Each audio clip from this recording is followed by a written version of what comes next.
반갑습니다. 오늘은 트럼프 대통령의 관세 발언으로 시장이 크게 폭락하였는데 관련 내용을 정리하기 앞서서 테슬라 뉴스부터 정리하겠습니다. 지금 보시는 내용은 중국 FSD인데 엄청나게 좁은 공간을 FSD가 잘 처리하고 있습니다. 분명 이런 정교한 주행을 위해서는 라이다와 같은 센서가 필요하다라는 이야기가 많았지만 테슬라는 카메라와 인공지능만으로 섬세한 주행을 완벽하게 성공하는 모습을 확인할 수 있습니다. 방금 처음 봤던 터널도 상당히 인상적인데 조금 뒤에 또 똑같은 아주 좁은 터널이 나오게 됩니다.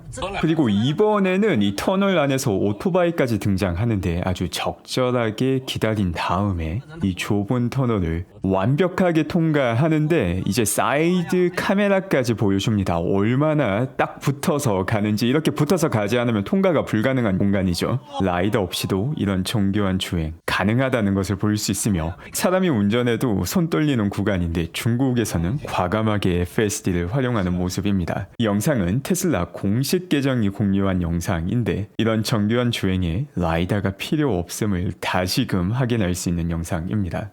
그 밖에 중국에서 수신호와 관련된 영상이 목격되기도 하였습니다. FSD가 사람의 수신호를 인식하는 듯한 모습을 보여주는데요. 지금 보면은 일시 정지해야 되는 구간에서 스쿠터에 타고 계신 분이 앞으로 가라 라는 수신호를 주고 FSD는 마치 이를 인지한 것처럼 수신호를 확인하고 바로 앞으로 나가는 모습을 보여줄 수 있었습니다. 사실 이와 비슷한 장면은 북미에서도 여러 번 목격이 되었으며 다양한 테스트를 진행하기도 하였습니다. 그리고 그 테스트 결과 어떤 경우에는 제대로 작동하는데 어떤 경우에는 작동하지 않는 모습을 보여주었죠. 그리고 중국에서도 비슷한 테스트를 진행합니다. 지금 보시면은 이 앞에 사람이 수신호를 제시하며 FSD가 이 수신호를 인식하는지 테스트를 하고 있습니다. 일단 먼저 후진을 진행한 다음에 지금 이 위치에서 FSD를 시작하게 됩니다. 제 위쪽 화면에 푸른색 선이 보이며 FSD 가동을 확인할 수 있습니다. 앞쪽 사람이 손을 들고 정지하라는 듯한 수신호를 보이니 정지를 하였고 오른쪽으로 가라는 수신호를 보여주니 우회전을 하는 모습을 확인할 수 있습니다. 지금 이 장면을 보면은 거의 확실하게 수신호를 인식하는 것처럼 보이는데 왜 테스트할 때마다 조금씩 다른 결과를 북미에서 보여주었을까? 이건 인공지능의 특징에 기인하고 있습니다. 우리가 챗봇과 같은 LMM을 사용할 때도 똑같은 질문을 하더라도 똑같은 답변을 하지 않습니다. 이게 바로 인공지능의 특징이죠. 코드를 기반해서 자율주행을 하게 된다면 코드에서 요구하는 특정 조건 몇 가지를 만족하게 되면 정해진 규칙대로 그대로 따라가게 됩니다. 하지만 인공지능 같은 경우 코드와 달리 그 조건 개수 자체가 몇 가지가 아니라 훨씬 더 많은 조건을 동시에 평가합니다. 그리고 코드 기반 규칙 같은 경우 참과 거짓으로 나뉘지만 인공지능 같은 경우 참과 거짓이 아닌 퍼센티지를 부과하게 됩니다. 한 번에 수십 가지의 상황을 고려하고 각 상황별 가중치를 제공해주고 그 최종 값으로서 결과물이 도출되게 되는 것입니다. 그렇기 때문에 비슷한 수신호를 진행한다 하더라도 주변에 누가 있는가, 차량이 있는가, 지금 차량의 위치는 어디인가 등이 모두 다 고려가 되고 그 결과 수신호 자체는 똑같았지만 조금 다른 결과물이 나올 수 있는 것이죠. 그래서 지금 FSD를 본다면 수신호 역시 고려하는 다양한 대상 중 하나이며 어느 정도 가중치를 가지고 있다는 것을 분명히 확인할 수 있습니다. 그리고 중국에서 FSD 테스트 같은 경우는 정말 극단적인 상황을 많이 테스트하고 있습니다. 이거는 이래도 되나 싶은 테스트인데 도로가 아니라 인도에서 FSD를 켜서 작동을 시켰습니다. 일단 도로가 아닌 인도에서 주행이 가능한 자율주행 프로그램은 테슬라 자율주행밖에 존재하지 않습니다. 그리고 중요한 것은 FSD가 도로가 아니라 인도라는 것을 인지하고 이 인도를 빠져나가기 위해서 스스로 계획을 하고 도로로 진입하는 조작까지 완벽하게 처리한다는 것입니다. 중국의 FSD가 풀리고 난 다음에 기하급수적으로 엣지 케이스가 쌓이고 있으며 미래에 중국 데이터로 트레이닝까지 가능하게 된다면 인도에서 작동하는 자율주행마저 만들 수 있을 가능성이 아주 높아 보입니다. 완벽한 자율주행을 만들기 위한 최적의 공간이 바로 중국이었다는 것을 확인할 수 있습니다. 그리고 기가 텍사스에서도 상당히 많은 좋은 소식이 확인되었습니다. 지금 보시다시피 많은 수의 모델 Y가 확인되고 있는데 이제 신규 모델 Y 같은 경우 초기에 판매를 했던 런치 시리즈뿐만 아니라 일반 모델 Y도 함께 판매하고 있기 때문에 거기에 맞춰서 생산량이 아주 가파르게 올라가는 모습을 확인할 수 있습니다. 또 동시에 조태그 마이어 씨께서 아주 중요한 소식을 전해주셨습니다. 지금 보시는 게 바로 이드라 기가프레스입니다. 엄청나게 거대한 설비가 새롭게 공장으로 들어가고 있는데 이게 의미하는 바는 상당히 큽니다. 기업에서 하는 말을 무조건 믿다가 사기에 당하는 경우가 정말 많습니다. 가장 대표적인 게 보물선을 찾았다. 어디에 석유가 있더라. 특정 기업과 MOU를 맺어서 미래가 아주 밝을 것이다 라는 사기는 매년 되풀이 됩니다. 그런데 투자자 입장에서 믿을 수 있는 기업의 약속이 있습니다. 바로 설비 투자를 늘리는 경우입니다. 지금 보시는 기가프레스 같은 설비 투자는 상당히 큰 금액을 요구하는 설비이며 이 설비를 설치한다는 것은 생산량을 늘릴 계획이라는 것입니다. 그리고 실제 생산량을 늘려서 이를 성공적으로 판매해야지만 이 설비 투자에 들어간 돈이 회수가 가능합니다. 실제로 이런 미래가 가능하다고 기업 측에서 믿지 않으면 큰 금액의 설비 투자는 불가능한 것입니다. MOU와 같은 돈이 들지 않는 공갈이 아니라 실제 기업 내부에서 평가하고 있는 미래 전망을 그대로 보여주는 게 큰 금액의 설비 투자입니다. 그리고 지금 테슬라는 이런 설비 투자를 이어나가고 있습니다. 지금 화면에서 확인된 기가프레스 같은 경우 세 번째 9,000톤 기가프레스일 가능성이 높습니다. 이 기가프레스를 통해서 사이버 트럭 혹은 사이버 캡 어떤 모델에 활용될지 명확하게 밝혀지지는 않았지만 어떤 모델이든 추가로 생산할 계획을 가지고 있다는 것을 보여주는 내용입니다. 어떤 모델이 되든 추가 생산을 할 계획이라는 사실을 보여줍니다. 그리고 어제 확인하였던 이 로보택시 관련 발표에 대해서 상당히 많은 테슬라 내부 직원들이 이를 인용하면서 테슬라의 미래가 밝다라는 내용을 밝히고 있습니다. 이렇게 기업 공식 계정뿐만이 아니라 테슬라에서 일하는 직원들이 자발적으로 관련 내용에 대해서 자신감을 보인다는 것, 내부적으로 의미 있는 진척이 만들어졌다는 것을 볼 수 있습니다. 또 그 밖에 도널드 트럼프 대통령 같은 경우 미국으로 수입되는 모든 차량에 25%의 관세를 부과하겠다라고 오늘 밝혔습니다. 트럼프 대통령이 관세와 관련된 발표를 여러 번 하였기 때문에 지금까지 어떻게 진행되었는지 한번 크게 정리를 하겠습니다.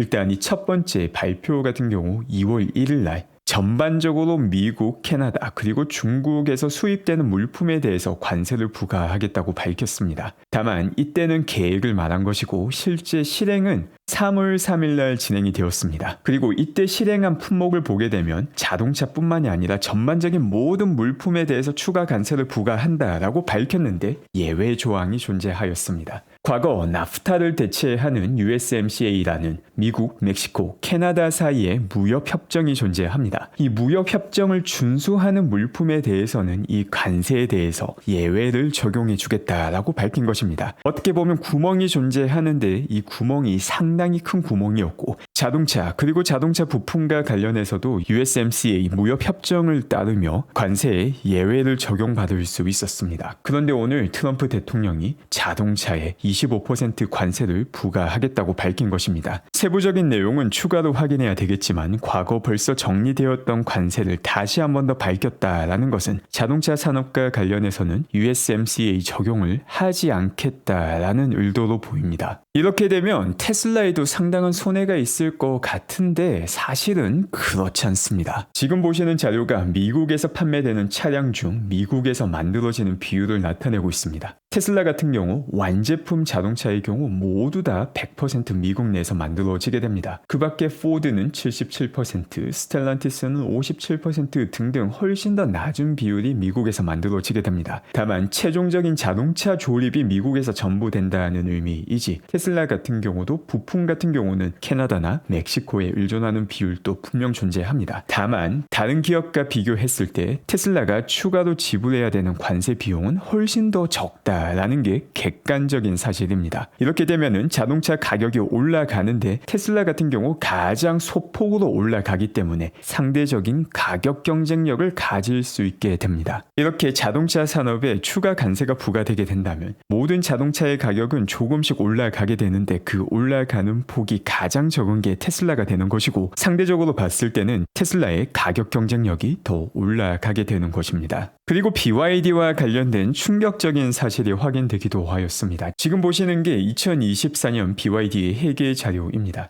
이 자료를 보게 되면은 조금 이상한 항목을 확인할 수 있습니다. 바로 정부로부터 받는 보조금이라는 항목인데, 이 회계 자료에 나와 있는 수치의 단위는 1000위안인데 여기 수치가 1000만을 나타내고 있죠. 그런데 2024년 전체 순이익을 보게 되면은 4000만을 보여주고 있습니다. 이렇게 되면은 25%가 넘는 전체 순이익이 정부 보조금으로부터 나왔다는 것을 확인할 수 있습니다. 이건 회계 자료를 통해서 공식적으로 확인된 정부 보조금인데, 정부 보조금이 들어가 있지만 알게 모르게 정상적인 거래의 수익처럼 잡히는 부분도 분명 존재할 것이라고 봅니다. 이까지 감안하게 되면 BYD가 정부로 받는 보조금은 훨씬 더 클 수 있는 상황입니다.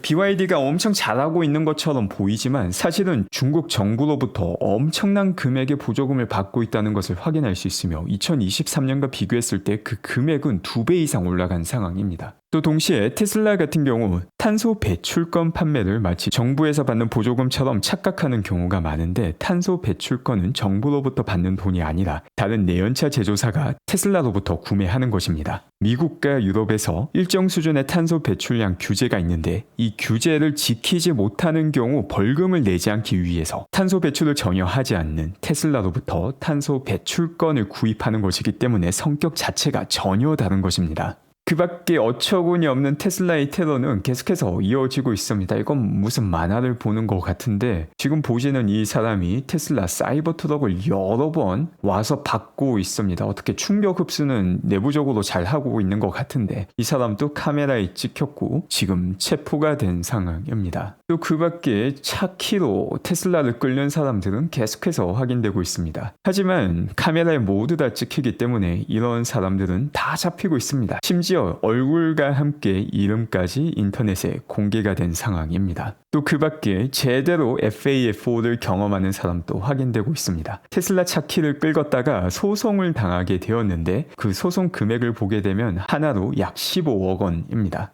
이처럼 테슬라에 대한 헛짓거리를 계속하다가 참교육이 실시간으로 진행되고 있는 모습을 볼 수 있습니다. 또 어제 방송에서 확인했던 영상이죠. 이 사람 역시 차키로 테슬라를 끌었다가 나중에 발뺌을 했지만 잡혔던 사람입니다. 이렇게 발뺌을 하는 모습까지 확인이 되면서 역시 실명과 함께 어디에서 일하는지까지 모두 다 확인이 됩니다. 이 사람을 고용한 회사 같은 경우에 X 계정을 통해서 이런 행동에 절대 동의하지 않는다라는 사과문까지 올리는 망신을 당하기도 하였습니다. 그 밖에 다양한 FAFO가 확인되고 있습니다. 그리고 이 영상을 보면은 참 이해가 되지 않는 행동을 하고 있습니다. 갑자기 추월을 하더니 앞으로 가서 급브레이크를 밟아버립니다.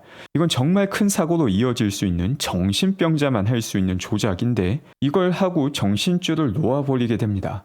갑자기 급브레이크를 밟고 스스로 정신이 나갔다라는 모습을 인증합니다. 앞에서 오는 차도 인지하지 못하고 바로 사고가 나버리죠. 이 정신병자가 운전하는 차량과 박은 분께서 크게 다치지 않으셨기를 바랄 뿐입니다. 이렇게 헛짓거리를 하게 되면 돈으로 참교육을 당하든지 깜빵에서 참교육을 당하든지 혹은 사고를 당해서 참교육을 당하게 된다는 걸 확인할 수 있습니다. 그 밖에 미국 정치권에서는 참 이상한 말들이 계속 나오고 있습니다. 지금 보시면은 민주당 슈머 의원이 트럼프 행정부가 사회보장 제도를 죽이려 한다고 발언을 했습니다. 여기에 대해서 공화당 의원이 관련 내용을 바로 잡아주는데, 바로 우리가 어제 확인했던 내용입니다. 미국에서는 120세가 넘는 사람들이 사회보장 제도를 활용하여서 매월 정부로부터 돈을 받고 있는데 그 숫자가 500만이 넘어갔었습니다. 심지어 150살이 넘는 사람들도 100만 명이 넘게 존재했죠. 이런 사기꾼들에게 새어나가는 돈을 없애는 것은 사회보장 제도를 죽이는 것이 아닙니다. 이게 전통적으로 정치인들이 국민들을 혼란스럽게 만드는 전략이었습니다. 그런데 도지가 X와 웹사이트를 통해서 어떤 예산을 줄이는지 아주 투명하게 공개함으로써 민주당 의원들이 헛소리를 하고 있다는 것을 모든 사람들이 명백하게 알 수 있게 도와주는 역할을 하고 있습니다. 지금 보시는 게 도지가 미국에서 새롭게 절약한 예산입니다. 이를 보게 되면 멕시코의 성평등성을 위해서 $10,000,000를 보내는 걸 줄이고 남아프리카에 직장에서 일하는 사람들의 인파워먼트를 위해서 $1,200만 불, 다른 나라에 이상한 돈을 계속 보냅니다. 그리고 이 돈을 보내는 출처를 보게 되면 NGO가 많은데 그 NGO의 이름은 그럴싸한데 실질적인 활동이나 설립된 내용을 보게 되면 얼마 되지 않은 곳에서 몇 천만 불의 예산을 타가는 경우가 아주 많습니다. 그리고 이 NGO를 설립한 사람을 찾아보면 정치인과 연관되어 있고 이 NGO에서 정부로부터 받은 수백만 수천만 불을 컨설팅 회사로 돌리고 이런 컨설팅 회사는 정치인들에게 기부하는 돈 세탁이 이루어진다는 것을 도지를 통해서 보여주고 있습니다. 컨설팅 회사는 하나의 예일 뿐이지만 다양한 형태로 NGO가 정치인들의 돈 세탁에 활용이 되고 있다는 것이 점점 더 확실하게 드러나고 있습니다. 지금까지 도지가 미국에서 아낀 예산이 $1,300억 입니다. 도지가 활동한 지 얼마 되지도 않았는데 이렇게 정치인들의 사기에 낭비가 되고 있던 예산이 $1,300억 이를 미국 국민들에게 모두 돌려주게 된다면 800불이 넘어가게 됩니다. 도지가 하는 것은 필요한 사람들에게 가는 돈을 삭제하는 것이 아니라 사기 쳐먹고 있던 예산을 사기를 치지 못하게 막고 있는데 그 금액이 $1,300억 되는 것이며 아직까지도 도지가 활동할 기간이 많이 남아있는데 그 기간 끝에는 모든 국민들이 3,000불에서 4,000불 정도를 받을 수 있는 금액을 확보할 수 있게 되지 않을까 생각이 됩니다. 도지 활동 기간 중에 이렇게 아낀 예산을 모든 국민들에게 배포하게 된다면 도지 그리고 일론 머스크와 관련된 여론은 아주 크게 반전될 수 있을 것이라 생각합니다. 오늘 또 함께 해주신 분들 감사드리며 즐거운 하루 되시기 바랍니다.